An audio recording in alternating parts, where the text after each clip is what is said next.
우리 그리스도인들은 살아가는 이유에 대해 누군가 물으면 주로 신앙 고백을 근거로 하여 대답합니다. 즉, 내가 살아가는 이유는 하나님의 영광을 위해, 하나님 나라를 위해, 예수님의 가르침을 실천하기 위해서다 등의 대답을 합니다.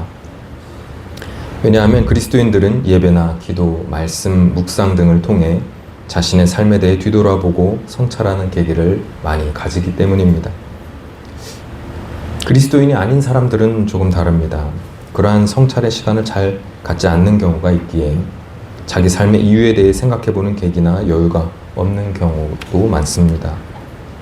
그래서 그들은 보통 무언가에 빠져 살다가 그 빠져있던 것에서 한 걸음 물러서게 되는 시간이 찾아올 때 그런 계기를 맞게 되곤 합니다.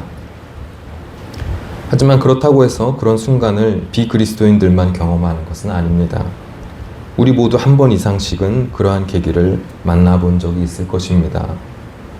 다른 생각을 할 조금의 틈도 찾을 수 없을 만큼 바쁜 상황에서 정신없이 무언가를 하다가 그 일을 마치고 한숨 돌리는 그때 찾아오는 약간의 적막감과 또 허무함을 느껴보신 적이 있을 것입니다. 바로 그 순간이 이런 질문의 계기를 만나는 순간입니다. 요즘 젊은이들은 이 순간을 현자타임이라는 말로 표현합니다. 현자타임이란 현실을 자각하는 타임의 줄임말입니다.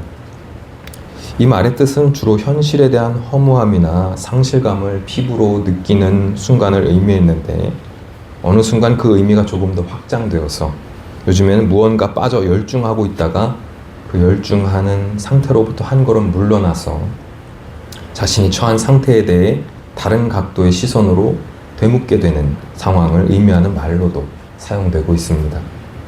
소위 이런 현자타임, 현실을 자각하고 뒤돌아보게 되는 바로 그때 사람들은 대개 자기 자신들에게 불현듯 이런 질문을 하곤 합니다.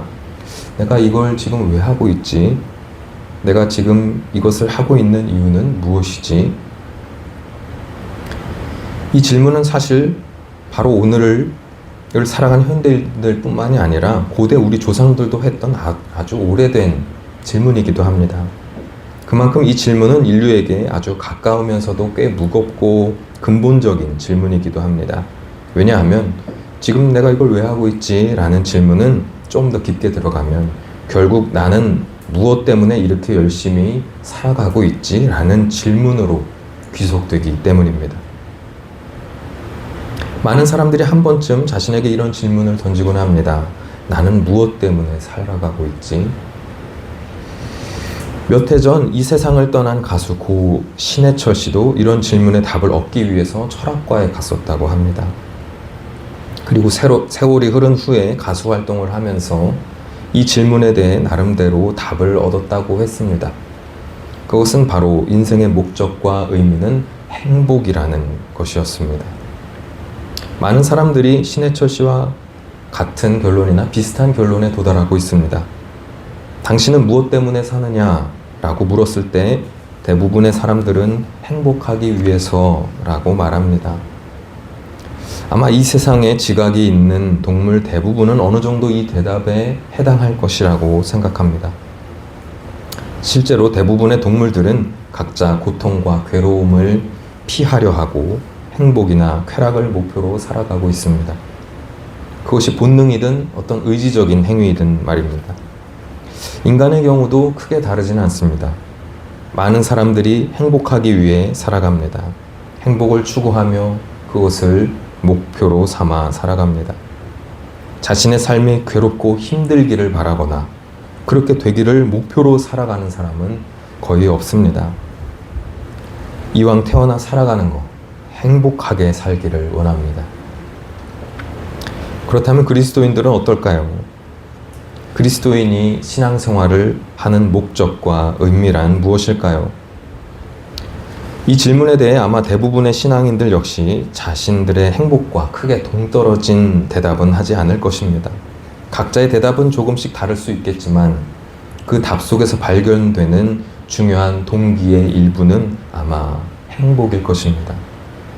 신앙생활을 하면서 행복하기를 원하지 불행하기를 원하는 사람은 없을 것입니다.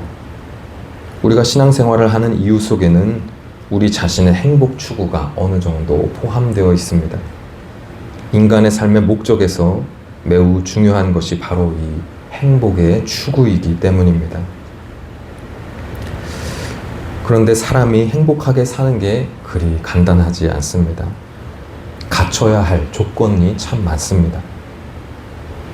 행복하려면 좋은 대학을 나오고 좋은 직장을 가져야 할 것 같습니다.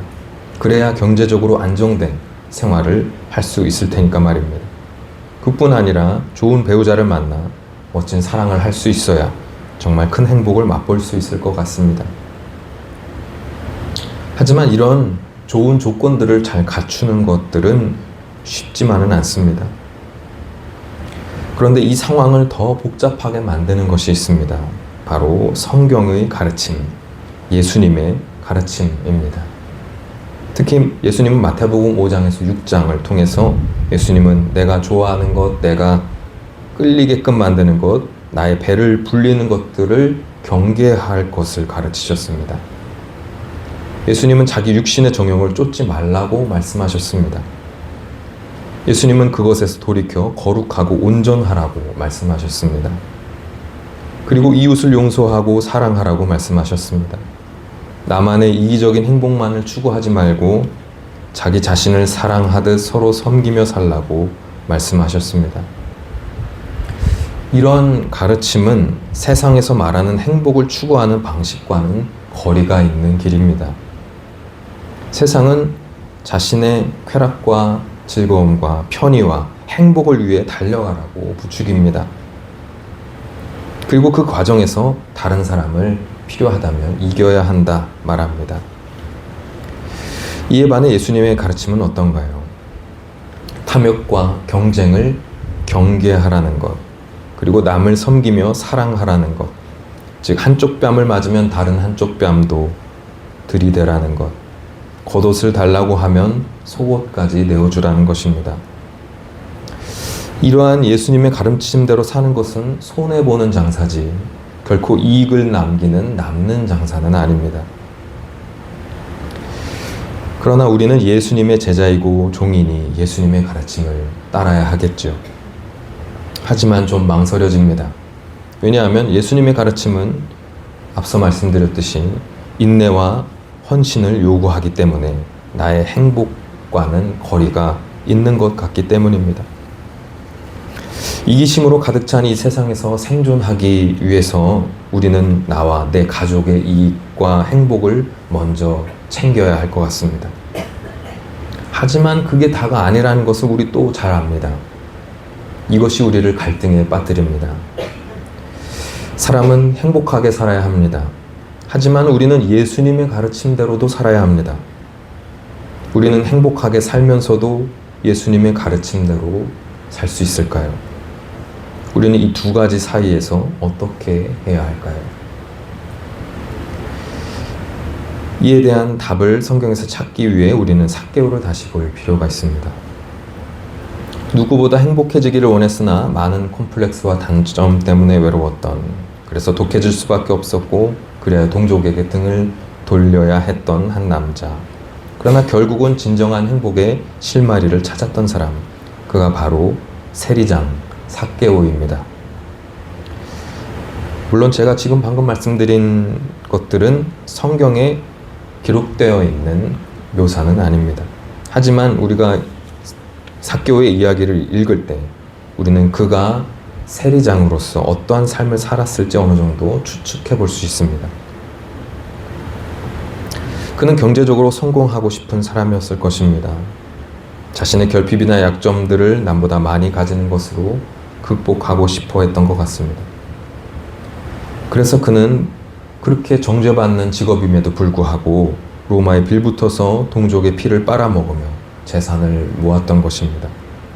그렇게 재산을 모으면, 그리고 그들의 그러한 직업의 우두머리가 되면 남들이 자신을 우러러보고 심지어는 좋아해 줄 것이라고 알았기 때문입니다.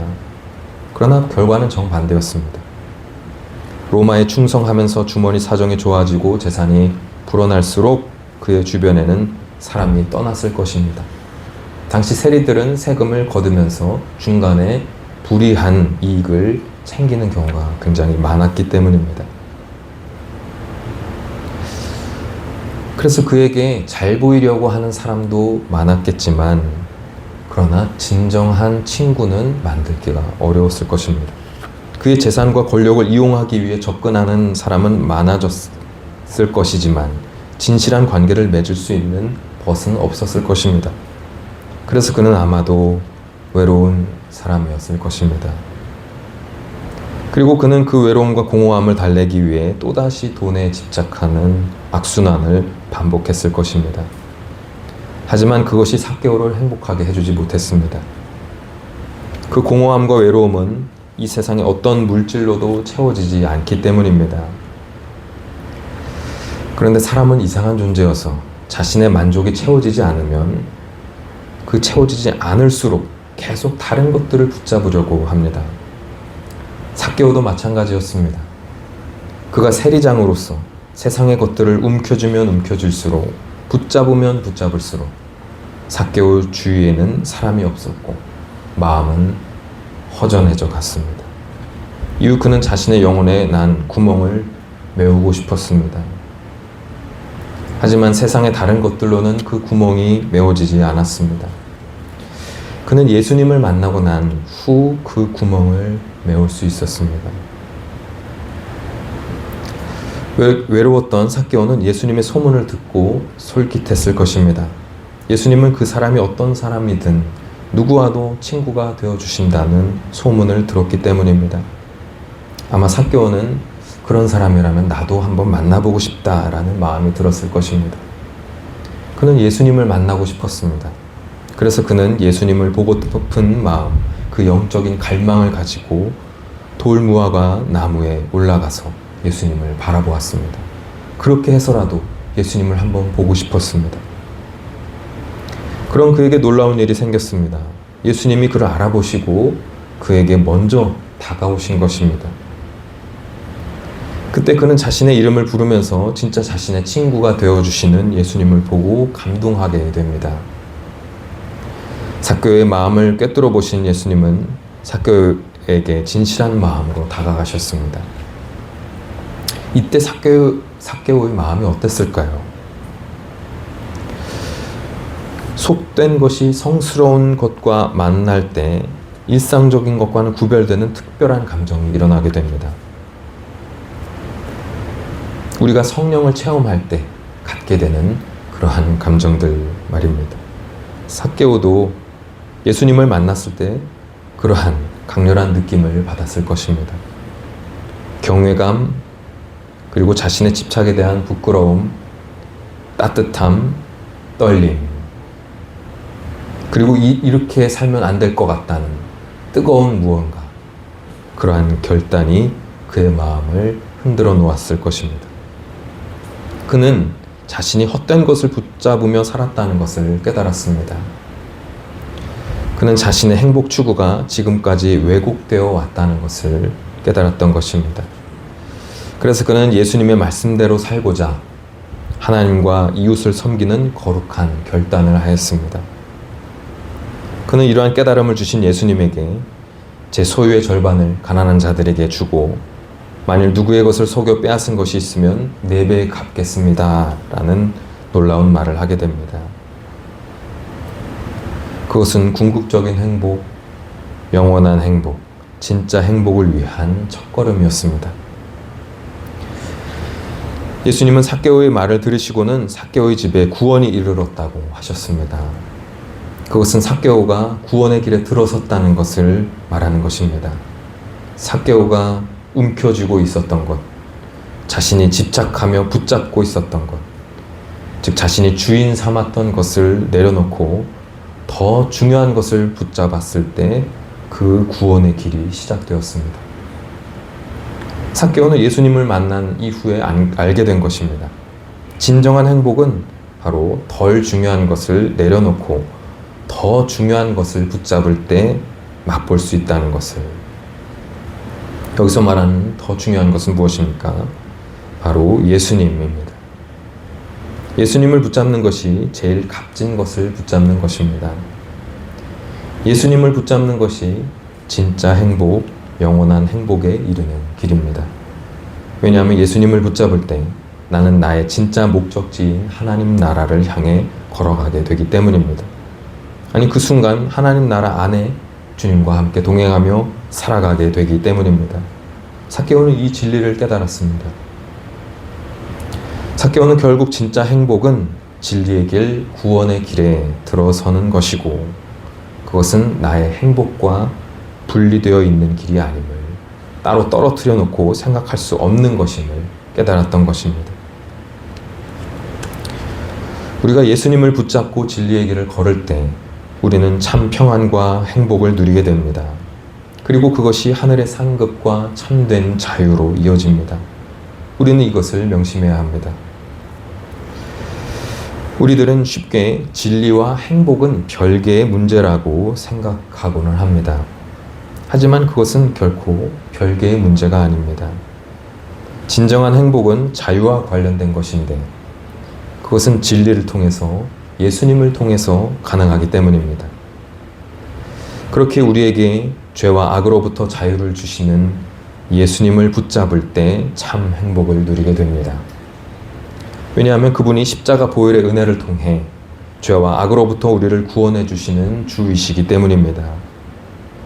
그래서 성경은 구원과 그로 인한 참 행복은 예수님으로부터 나오는 것임을 우리에게 가르쳐 줍니다. 우리는 예수님을 주라고 고백합니다. 이 주는 주인주로서 누군가를 주라고 한다면 그를 나의 주인, 주관자로 고백하는 것입니다. 그래서 예수님을 주님이라고 한다면 우리는 그분을 우리의 주인, 주관자로 고백하는 것입니다. 만약 우리가 진리와 행복을 별개의 문제라고 간주해버리면 우리는 우리 삶의 영역을 예수님이 주관하시는 영역 따로, 내 삶의 행복 추구의 영역을 따로 설정하는 셈입니다. 이것은 예수님을 주라고 고백하는 것과는 거리가 있습니다. 왜냐하면 예수님을 주라고 고백하는 것은 내 삶의 전체 영역이 예수님의 주관 아래 있다고 고백하는 것인데, 그것을 둘로 나누어서 생각하면 결국 예수님을 내 삶의 행복과 분리하여 생각하는 것과 다름이 없기 때문입니다. 예수님을 붙잡는 것은 나의 참 행복을 붙잡는 것과 다르지 않습니다. 예수님을 붙잡는 것과 내가 행복하기 위해서 내 삶의 영역을 나름대로 읽어나가는 것은 분리된 영역이 아니라는 것입니다. 예수님이 내 행복의 근원이시며 공급자이십니다. 이 진리를 믿으시고 예수님을 붙잡으시기 바랍니다. 이것과 비슷한 흐름 속에서 몇몇 신앙인들이 또한 흔히 하는 오해가 있습니다. 예수님을 주로 고백하고 그분을 붙잡는 것이 자신의 모든 행복을 포기하는 것이라고 생각하는 것입니다. 하지만 예수님을 붙잡기 위해 자신을 부인하고 비우고 내려놓는 것은 이기적인 그리고 탐욕스러운 옛 자아의 포기를 의미하는 것이지, 그 길이 하나님 자녀로서의 권리와 행복을 버리거나 그런 행복에서 단절되는 것을 의미하는 것은 아닙니다. 예수님을 주로 고백한다고 해서 우리가 불행해지는 것이 아니고 또 행복과 담쌓고 사는 삶으로 가는 것이 아니라는 것입니다. 왜냐하면 그것은 방금 말씀드렸듯이 둘로 분리될 수 있는 것이 아니기 때문입니다. 하나님은 우리에게 하나님의 말씀을 따를 것을 말씀하시면서 그 이유가 우리의 행복 때문이라고 말씀하셨습니다. 이에 대한 말씀이 많은데 그중 대표적인 것은 신명기 10장 12절에서 13절 말씀입니다. 이스라엘아, 내 하나님 여호와께서 내게 요구하시는 것이 무엇이냐? 곧 네 하나님 여호와를 경외하며 그의 모든 도를 행하고 그를 사랑하며 마음을 다하고 뜻을 다하여 네 하나님 여호와를 섬기고 내가 오늘 네 행복을 위하여 내게 명하는 여호와의 명령과 규례를 지킬 것이 아니냐. 이보다 앞선 6장 24절에도 같은 의미의 말씀이 있는 것을 볼 수 있습니다. 여호와께서 우리에게 이 모든 규례를 지키라 명령하셨으니 이는 우리가 우리 하나님 여호와를 경외하여 항상 복을 누리게 하기 위하심이며 또 여호와께서 우리를 오늘과 같이 살게 하려 하심이라. 또한 고린도전서 12장 7절 말씀에 보면 우리가 성령 안에서 거룩해지는 것이 다른 무엇을 위한 것이 아니라 우리의 유익과 연결되는 것이라고 기록되는 것을 볼 수 있습니다.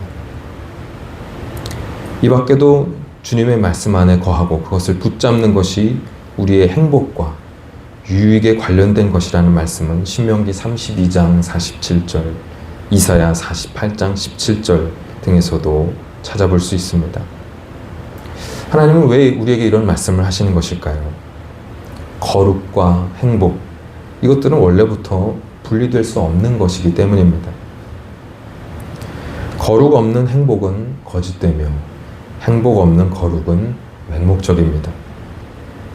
참된 거룩과 행복은 서로의 의미를 포함합니다. 성경이 말하는 거룩은 인간의 행복을 배제하는 것이 아닙니다. 다만 성경은 그 행복을 예수님 안에서 예수님에 의해 예수님을 위해 누리라고 말하고 있습니다. 왜냐하면 예수님을 먼저 붙잡을 때 예수님을 통해 세상이 주는 일시적인 쾌락보다 더 큰 행복을 누리게 되기 때문입니다. 그리고 그것이 하나님 나라를 위하는 삶으로 나아가는 것이기 때문입니다. 우리가 기억해야 할 또 한 가지의 진리가 있습니다.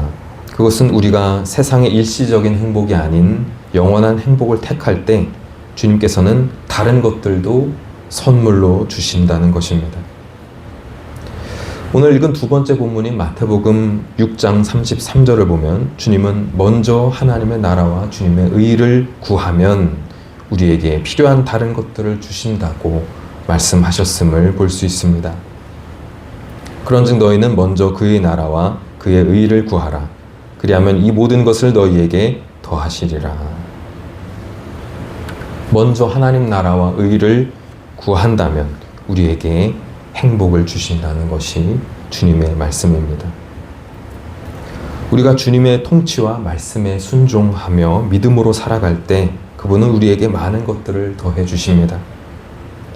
왜냐하면 하나님은 진리의 말씀으로 우리를 먹이시고 기르시는 목자요 아버지이시기 때문입니다. 우리를 창조하시고 시계공처럼 그냥 내버려 두시는 분이 아니라 우리를 바른 길로 인도하시고 또 우리가 행복할 수 있도록 많은 것들을 더해 주시고 먹여 주시는 목자요 아버지시라는 것입니다. 다만 여기서 순서가 중요합니다.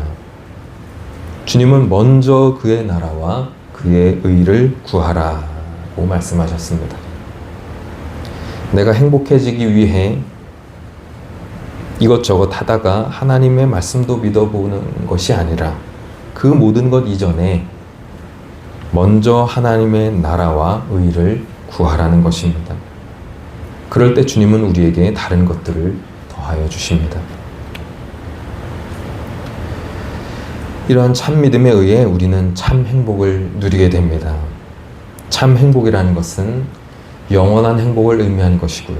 또 깊은 행복을 의미하는 것입니다. 이 세상의 조건에 의한 것은 어떻습니까? 잠깐 우리에게 즐거움과 쾌락을 주는 그러한 감각적인 행복을 말하는 것이고 조건적인 행복을 말하는 것이죠. 그러나 성경이 말하는 참 행복은 영원한 행복, 또 깊은 우리 내면에서 흘러나오는 참 기쁨과 평안과 관련된 참 행복을 말합니다. 그분은 이 모든 것들을 통틀어서 우리가 행복하기를 바라십니다. 참 행복을 통해서도 또 이 세상의 조건적인 것들을 통해서도 행복하기를 바라십니다. 다만 그 행복을 이기심에서가 아니라 예수님의 말씀과 복음에서 찾기를 원하십니다. 그것이 이 세상의 조건적인 행복보다 더 좋은 것, 더 값진 것, 더 중요한 것이기 때문입니다. 그렇기에 진정한 행복을 찾으려면 우리는 먼저 진리의 길, 구원의 길에 들어서야 합니다. 그리고 그 길을 계속 걸어가야 합니다. 삭개오는 바로 그것을 발견한 것입니다. 예수님을 만나서 내가 걸어가야 할 길이 이것이구나 라고 발견한 것입니다. 그는 알았습니다. 내가 진짜 행복해지는 그 길은 내가 지금 붙잡고 있던 이것을 내려놓고 예수님을 믿고 따르는 것임을, 예수님을 통해 구원을 얻는 것임을 깨달았습니다. 그래서 그는 더 중요한 것은 붙잡고 덜 중요한 것은 내려놓는 결심을 했던 것입니다. 이 말씀은 우리에게 우리의 삶의 방향이 어떠해야 함을 알려주고 있습니다. 내가 생각하는 나의 이기적인 행복을 위해 세상의 것들과 주님을 양손에 같이 붙잡고 움켜쥐는 삶이 아니라 주님을 먼저 붙잡고 그 주님이 주시는 참 행복을 누리는 삶의 길로 나아갈 것을 알려주고 있습니다. 하나님이 내 이기적인 행복을 위해 존재하는 것이 아닙니다. 나의 주인이신 하나님이 나에게 참 행복을 주시는 것입니다. 그러므로 이 말씀을 마음에 담고 주님께 날마다 가까이 다가가시기 바랍니다. 주님을 가까이 하는 자리에 적극적으로 나오시기 바랍니다. 이 땅 위에서의 우리의 안위나 일시적인 행복보다 더 중요하고 값진 영원한 행복을 먼저 찾으시기 바랍니다. 주님은 우리에게 손을 내밀고 계십니다. 그렇게 우리에게 손 내미시는 예수님을 먼저 붙잡으시기 바랍니다. 그럴 때 주님은 제가 앞서 말씀드린 소위 현자 타임이 없는, 그런 허망한 마음이 없는 영원한 행복을 우리에게 주실 것입니다. 그러므로 우리 모두 주님을 먼저 붙잡아 주님의 말씀 안에 거하면서 영원한 행복을 누리며 살아가는 참 그리스도인이 되기를 주님의 이름으로 축원합니다.